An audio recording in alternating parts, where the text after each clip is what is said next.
Hey, I think I'll put a video after this. Yeah, I'll put a video after this. It's just something I posted on my TikTok, which is more along the lines of oh well, more along the lines of some of the things that I'm doing moving forward with within the dog breeding industry, or dog industry itself, and breeding in particular. But I just made a post where it talked about LinkedIn is just full of ghost jobs, and only 0.8% of people actually get hired using via the LinkedIn platform. And this is something that I've even talked with my business partner about and other people, and I've been this way for a while, but it's gotten quote unquote even worse. Long and short of it, you're gonna have to make your own way. Like, there is obviously no one coming to save you, so on and so forth. I've talked about, no safe harbor for a black man especially. But when it comes to the job market, you're going to have to make your own way. And even the people that are quote unquote making their own way are having a hard time. I was just listening to a video about a young guy. He goes to Kennesaw State, the school in Georgia here. And he's talking about how he's made his own little pricing platform and so on and so forth. But then he has a hard time understanding some of the more rudimentary entry-level questions when it comes to computer science and things like that. And it shows that his educational system, or his educational institution, has failed him. And I think that's true. But then there's also, hey, this guy's actually made his own thing. That's pretty awesome, using like AI and pictures and giving people estimates for their homes. So that's pretty sick. But when you think about that, you start to see where it's like, hey, that's not enough if you want to get paid quote unquote immediately, get a job, so on and so forth. These are things where you're gonna have to be outstanding. You're gonna have to have you have to be the cream of the crop, creme de la creme, top of pick of the litter, so on and so forth. You're gonna have to be the alpha in that situation. And when I say alpha, I mean first choice. Not even dominant. Excuse me. Yeah, you actually will have to be dominant. So yeah, alpha works. So but one thing I've been working on is working into the breeding industry and working on something called Breeders Tool. I'm just working on the hero section right now, things that's going to grab people and help them move forward to actually signing up for the platform. So I'm working on that, but I'm seeing where it's rough. It is rough, no dog. It is rough right now for people to get for even you to not just get an interview, but like the interview process. I've gone to interview processes where I've done at least, say, 2 levels of interviews before I even get to the actual end client. And then you get to the end client's technical and they're asking you different questions. So you did good on the recruiter's technical because the recruiters have a this is the level, or these are the levels that you have to go through. The first recruiter, right? Or the first recruiter call center guy. That person is calling you, hey, I saw your resume, and then they're calling you, did you get the JD? Did you get the JD? Did you get this resume? Did you send a resume? Did you do this? And they're calling you constantly. It's very freaking annoying. Very annoying. It's really bad. And they got to do whatever conversions or whatever. And I just usually just put my phone on do not disturb because they're going to call back because they want to land you as a person, right? And I'm like, damn, bro, like, yo, give me a second. You're not talking to a person that's unemployed. You're talking to a person that is employed. So give me a little bit.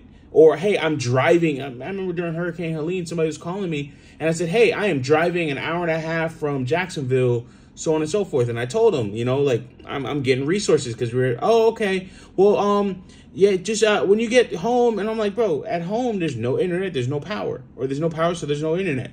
Right. And then even service in the area is probably not the best. It's just like, bro, when I get home, I'm still screwed. What are you talking about? But this person doesn't know. They don't really care. And even if they do care, or even if they do know, they're not really listening to you. So I said, hey, you know what? I'll call you back. Don't call me again. Right. Like, I'll call you back, and I was just like trying to be like just straightforward with it, but a little bit of frustration, and you can hear it in my voice. And the person called me back in like an hour. And I said, listen, bro, I don't want the job. I don't want the job one bit. Don't ask me about this job again. Leave me alone. Just like, I'm blocking your number. And I blocked the person's number. I don't need that job. But that's level one, right? That level of persistence. Level two is, the hiring manager for our end client. So now the hiring manager, like, this is some no-name company that's calling you. Then you have Apex, which they're a big staffing agency, Insight Global, other companies, that are out there. Then you're talking with them because now they're the hiring manager. Or Randstad. This is what happened with Randstad. Randstad calls me. This is Randstad, right? I think it was Randstad. Let's say it's Randstad. Randstad calls me, and I'll have to splice this together. Randstad calls me. I'm thinking that I'm actually talking with,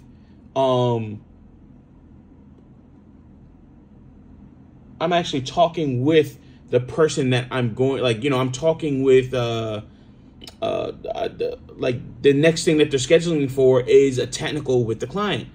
It's a technical within their organization. Then I have to do, after that, an interview with them, in a cultural interview, just going over, hey, who are you? How are you? What's going on? Trying to see if they can find any red flags. Past that. Then I get passed off to the client. And I'm like, bro, what I was like, I thought I just did the technical, and it was just like, questions or whatever. Then I get passed off to the client, and then the client starts asking me all different types of questions. Like, hey, what are these, if you did this conditional, what would be the result? Is it undefined or so on and so forth? And then, that turned out to say, hey, listen, you don't know enough about JavaScript. And I'm like, dude, I've worked on this for years. I don't remember everything about JavaScript, and I'm not saying that to like escape accountability here. You just have to, bro. Like, they want senior level people, junior level jobs, in some cases junior level pay, and they want somebody hitting the ground running.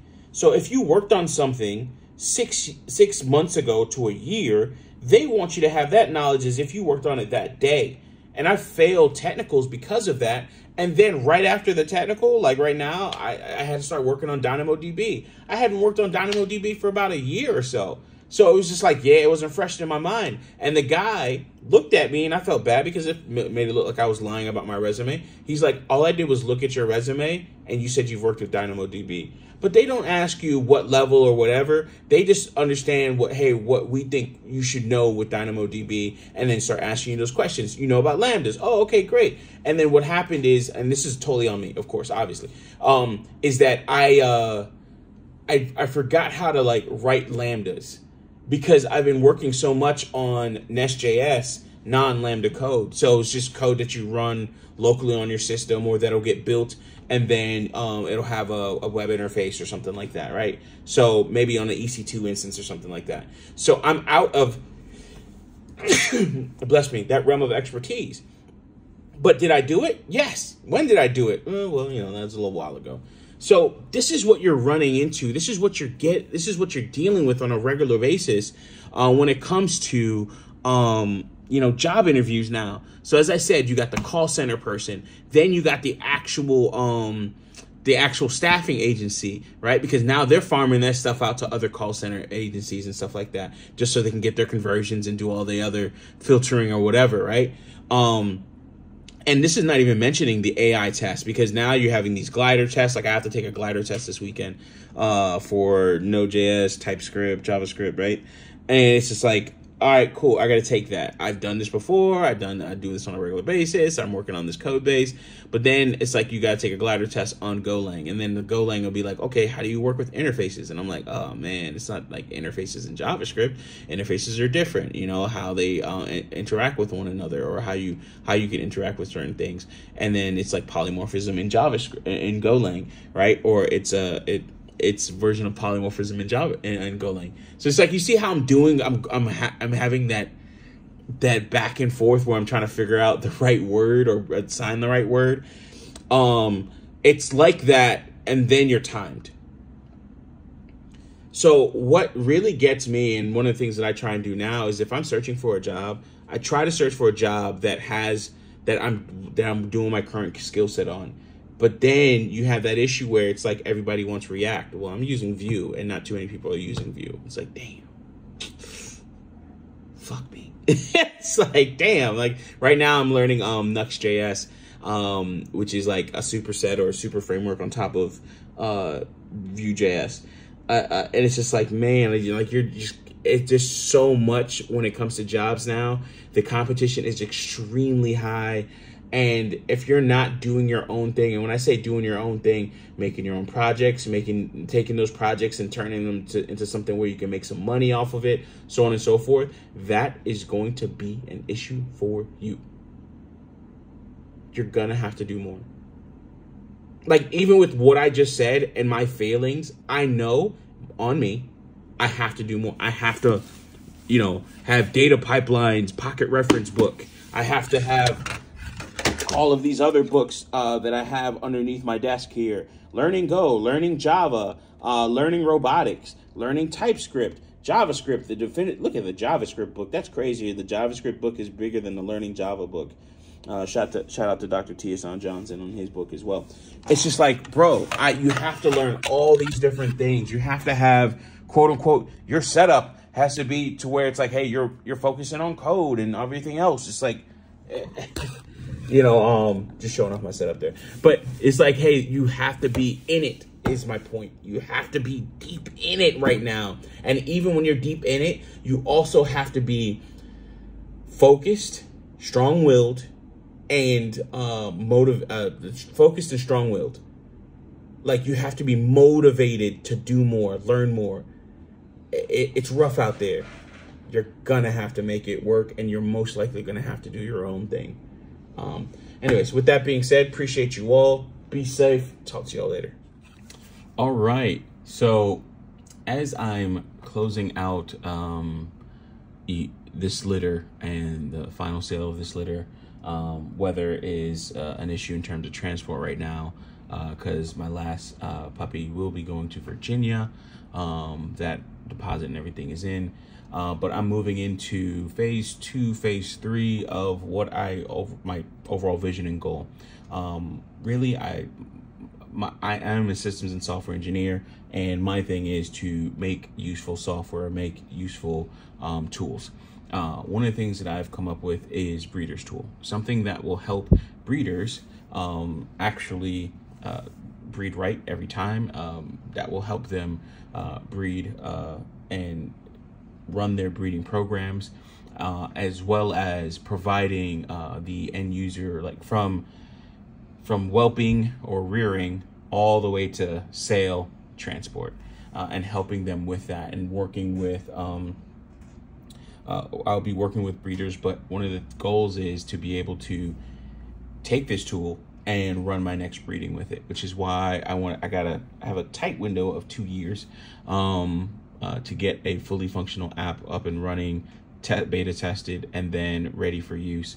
So that is going to be fairly tough, but I will be working with other breeders, and that's why I've been making some of the connections with other breeders on this to see the viability of this tool and work out a lot of the different kinks.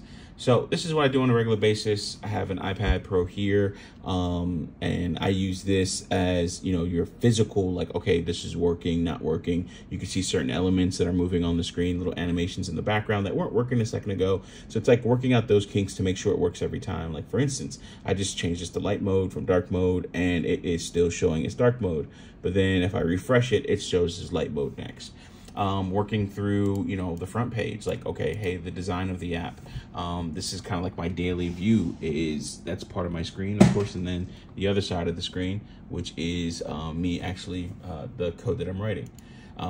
This is kind of how it looks here, and you can see, hey, okay, well, some elements are not showing up here, making sure that the elements show up every time without fail. So getting all of that working, this is kind of my day job.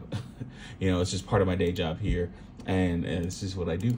But my biggest thing is developing tools that, as I mentioned before, that will help out breeders. So continue to work with me as I do some of the virtual website stuff, online stuff, as well as some of the physical stuff, like getting a shipping container in here. Thank you for those that have supported me thus far by buying a puppy. A lot of that, people are buying it because they trust me, not because it's a cute dog, pedigree of dog, or is it a good pet, is it a good guard dog, so on and so forth.